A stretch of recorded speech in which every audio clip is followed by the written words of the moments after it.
Het weigeren van een homoseksuele stagiaire in Drachten had je tienduizenden reacties losmaken op de sociale media.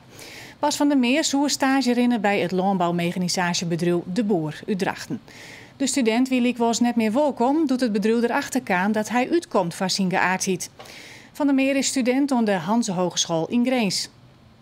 Bas van der Meer is 24 jaar en had een vreun. Daar komt er roem vooruit, licogeer op Facebook. Van der Meer hier hem aanmelden als stagiair bij dit bedrijf, De Boer in Drachten. De stage wie zo goed als roen, als alleen nog de stagevergoeding wie je nog net aanpraat. En door houdt het op voor Bas van der Meer, student Small Business en Retail Management aan de Hanse Hogeschool in Grains. Hij is net welkom. Zo staat in de mail van het bedrijf De Boer. Wij zijn een christelijk bedrijf en voor ons is dit een punt waar we ons niet mee verenigen mogen. Bas van der Meer zet het op Facebook. Hij is Jip Rekker terug de aanwijzing.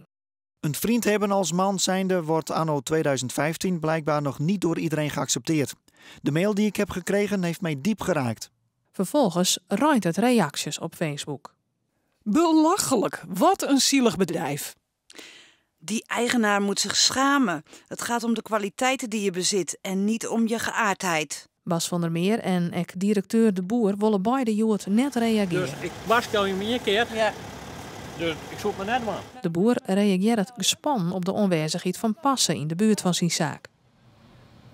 Ja, net alleen nog online wordt er vol reageerd op de actie van het bedrijf. Homo-organisatie COC in Ljouwert is lilk. De Hanse Hogeschool wil onjefte dwan. De wethouder van Smellingelaan bemoeit haar ermee. Dat je denkt, dit lijkt wel of ik een verhaal hoor van 50 jaar terug. Bij het COC in Ljouwert ben ze schokt door het brief van de ondernemer uit Drachten. Dit kan anno 2015 net meer, vinden ze. Ja, daar word je toch wel boos van. Dit kan toch echt niet waar zijn. Stel je nou eens voor dat jij als hetero krijgt te horen dat je niet op stage mag of niet mag werken omdat je een man hebt. Op de Hanse Hogeschool in Grains, daar Bas van der Meer studeert, denken ze daar hetzelfde oer. En was het bedrijf van De Boer voor de rechter slepen. Alle mensen zijn liek in Nederland. En dat is een grote waarde. En als dan een van uw studenten zo behandelen wordt, dan is het dus plicht, omdat ik een melding van te doen, ik bij het meldpunt discriminatie, maar ik bij justitie. Dat is een sterke zaak, is dit. En waarom zit die jongen sterk? Hij heeft het op schrift. Nevens antidiscriminatiebureau Toenbak in het bedrijf een boete krijgen van €8.000. Dit is pure discriminatie en het zit zwart op wit. Schokt ben ze net, droeg het bericht. Haast alle dagen krijgen ze meldingen van discriminatie op de werkvloer. Wij hoorden ook vooral dat mensen afgewezen worden om hun geloofsovertuiging. Op dit moment heel veel meisjes met een hoofddoek die geen bijbaantje krijgen. Of achternaam. Als jij een Jan de Boer hebt en een Mohammed El nog wat.